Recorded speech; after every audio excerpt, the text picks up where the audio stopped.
kepramukaan di SD Kalibongko Kidul 1 dengan Pak Sofwan. Saya akan mengajukan beberapa pertanyaan. Yang pertama, dapatkah Bapak menjelaskan struktur organisasi pramuka yang ada di sekolah ini? Oke. Untuk struktur di sekolah kami, yang pertama saya sebagai kepala sekolah juga Kamabiksus di lembaga ini. Di sini struktur sudah terlaksana mulai awal saya masuk di sini, mulai 3 tahun sudah saya jadwalkan. Itu saya sebagai Kamabiksus di sini, kemudian saya menunjuk Kak Koirul sebagai pembina lembaga ini. Kemudian di situ dibantu oleh 2 pembina lain dari luar. Dan di sini struktur kami itu sudah tersusun bagus, baik keanggotaannya, dan ini berjalan sesuai apa yang saya mau.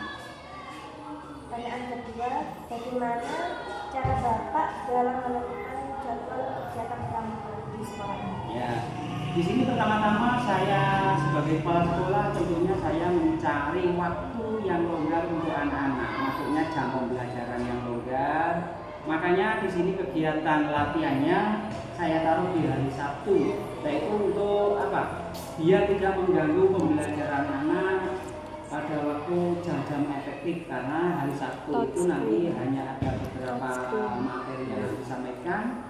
Kemudian saya mulai dari untuk latihan pramukaan jam 9. Itu keseluruhan dari kelas 1 sampai kelas 6. Untuk pertanyaan yang ketiga, apa saja kegiatan rutin yang diharapkan dapat diikuti oleh siswa dan kegiatan non rutin apa yang pernah dilaksanakan di SD ini? Ya, untuk kegiatan rutin di kepramukaan ya maksudnya ya, di sini kami selalu melaksanakan yang pertama yaitu latihan rutin, itu utama hari Sabtu. Kemudian ada jadwal biasanya setiap 2 minggu sekali atau 1 bulan sekali itu kita mengadakan kegiatan istilahnya apa ya, bersih lingkungan, atau mungkin kita itu pergi ke makam, bersih-bersih di makam, di lingkungan sini. Itu salah satu kegiatan pramuka yang kita lakukan. Dan kemudian apabila ada kegiatan bersih di desa, anak-anak yang dewasa, yang besar maksudnya ya, dari kelas tinggi, dari kelas 3, 4, 5, 6, itu saya ikut sertakan untuk selalu kegiatan misalkan bersih lingkungan itu saya ikut sertakan. Itu yang kegiatan yang saya jadwalkan. Pertanyaan yang keempat, apa saja fasilitas yang tersedia untuk kegiatan pramuka dan apakah Bapak sudah merasa sarana-prasarana yang ada ini cukup mendukung dalam kegiatan pramuka? Untuk masalah sarana, saya kira kalau dianggap cukup itu belum cukup ya. Tapi saya itu juga bagaimana ya, memfasilitasi anak itu sesuai apa yang ada di lembaga kami. Misalkan apa adanya di lingkungan kami itu bisa saya buat sebagai pendukungnya. Jadi tidak harus kita itu menyediakan, karena apa? Kemampuan dan situasi tidak mendukung. Makanya saya itu melihat apa yang ada di lingkungan dan bisa saya gunakan sebagai media untuk pembelajaran anak pramuka. Itu fasilitas yang kami miliki. Untuk yang lain ya tentunya satu, buku SKU, sampah, terus apa di situ ada tongkat. Itu saya kira anak-anak sudah membawa sendiri. Jadi sekolah tinggal memfasilitasi sesuai apa keadaan yang ada di sekolah itu saja. Untuk pertanyaan yang kelima, bagaimana Bapak menilai efektivitas kegiatan pramuka dalam pembentukan karakter setiap siswa? Oke, untuk pembentukan karakter itu saya kira itu sangat efektif, karena di sini pelatihan di sini dan pembinanya pun itu juga mengutamakan karakter anak ya, untuk bagaimana ya berlaku cerdas, kemudian efektif, dan juga di situ harus apa ya, istilahnya itu anak itu harus dituntut untuk selalu mengikuti arahan dari pembina supaya nanti apa, terbentuklah karakter anak. Di situ ada tanggung jawab, disiplin dan sebagainya. Untuk yang keenam, prestasi apa saja yang telah diraih oleh anggota pramuka di sekolah ini dan apakah ada kompetisi yang sudah diikuti?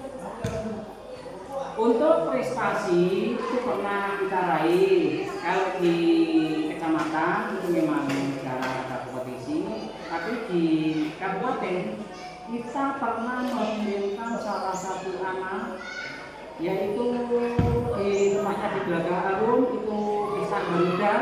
Alhamdulillah walaupun kami cuma mengirim perwakilan satu anak, itu bisa merebut juara 2. Untuk di lingkungan sekolah itu memang selalu ada, untuk mengikuti prestasi itu selalu ada, tapi itu hanya ruang lingkup sekolah. Kalau di kecamatan karena pelaksananya 2 tahun sekali dan di situ hanya event-eventnya itu belum mengarah ke lomba, itu saya kira di sini belum pernah merebut juara. Untuk pertanyaan terakhir, apa saja tantangan yang dihadapi dalam melaksanakan kegiatan pramuka ini? Oke, untuk tantangan itu hanya ada tapi tidak ada begitu signifikan. Karena apa? Biasanya karena di sini itu lingkungan pabrik ya, dan anak-anak itu biasanya ditinggal bapak ibunya saja, maka kadang-kadang anak itu kurang perhatian dari wali murid dan orang tua. Maka saya menekankan biasanya itu kesadaran orang tua itu yang perlu kita pupuk. Biasanya saya menghadirkan orang tua, walaupun itu tidak sukses sekali 2 kali, akan tetapi itu selalu saya lakukan kesadaran bahwa ini adalah membentuk karakter anaknya. Ya, makanya dari situ nanti kami akan mendapatkan kesadaran orang tua supaya anaknya itu diikut sertakan dalam kegiatan ini.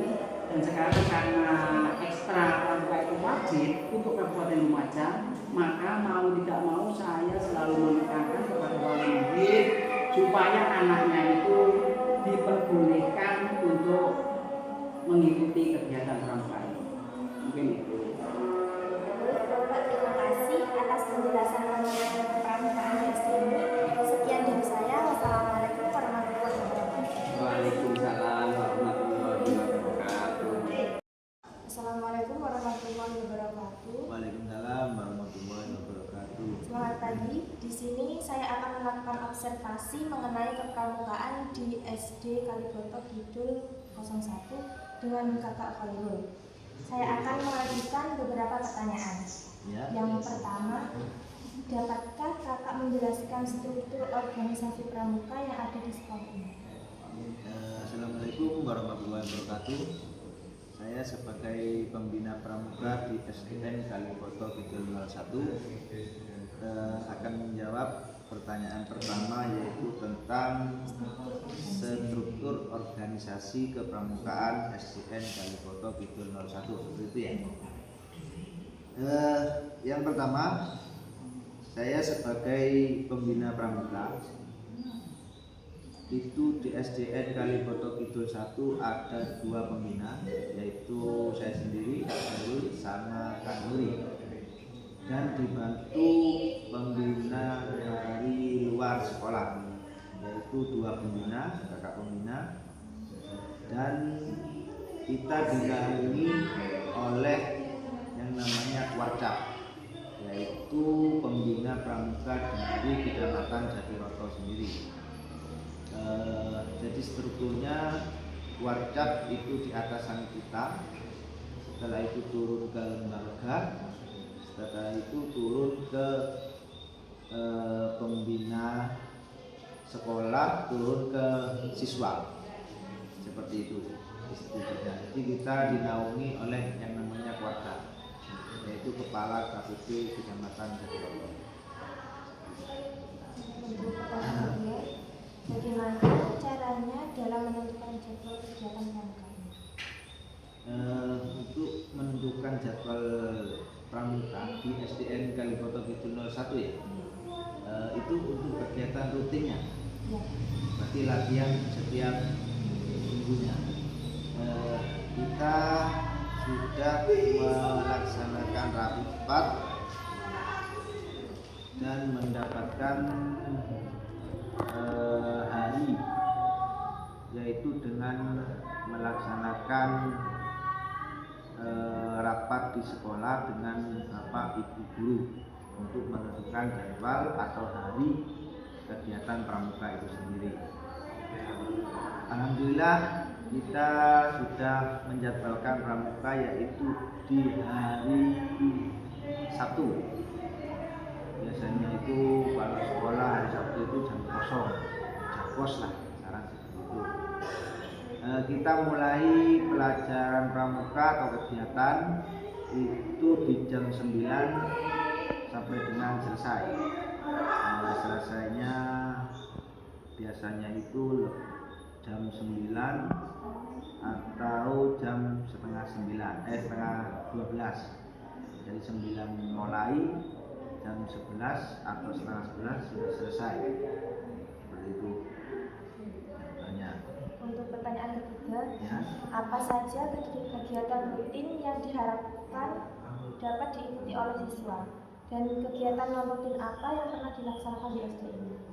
Untuk kegiatan rutinnya, yang kegiatan rutin ya seperti tadi kita latihan bersama di SDN Kalijodo 701, yaitu di jam 9 sampai jam 11. Itu kegiatan rutinnya, mulai dari kegiatan tali temali, terus kita melakukan kegiatan yang lain, misalnya permainan apa atau nyanyi seperti itu, karena dalam kegiatan pramuka itu sendiri kita itu harus gembira, harus bahagia.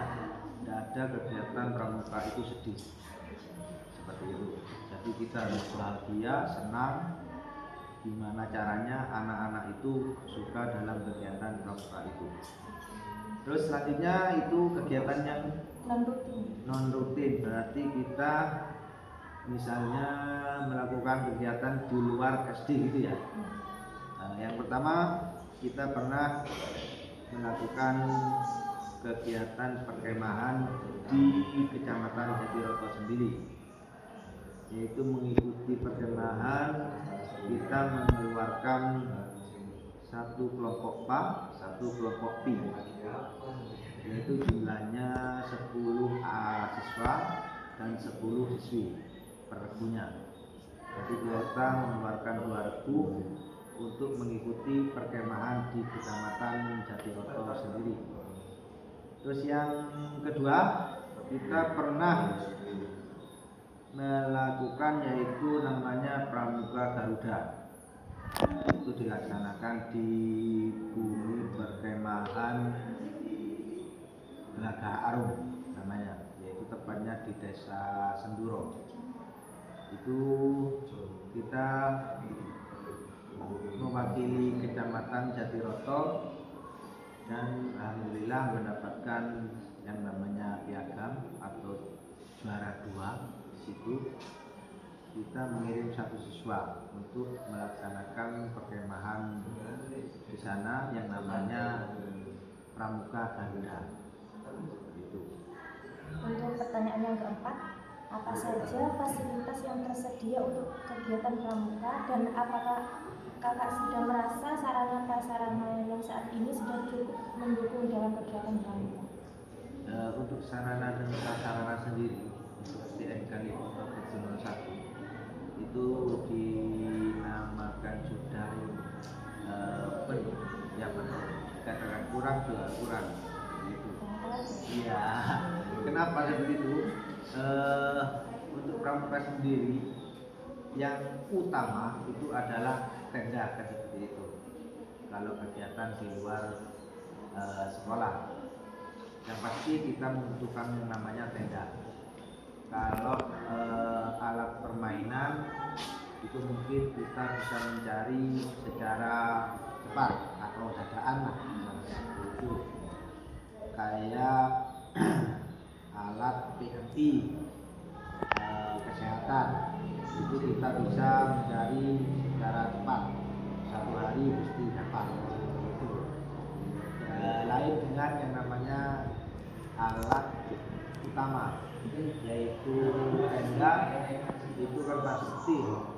kayak lembaga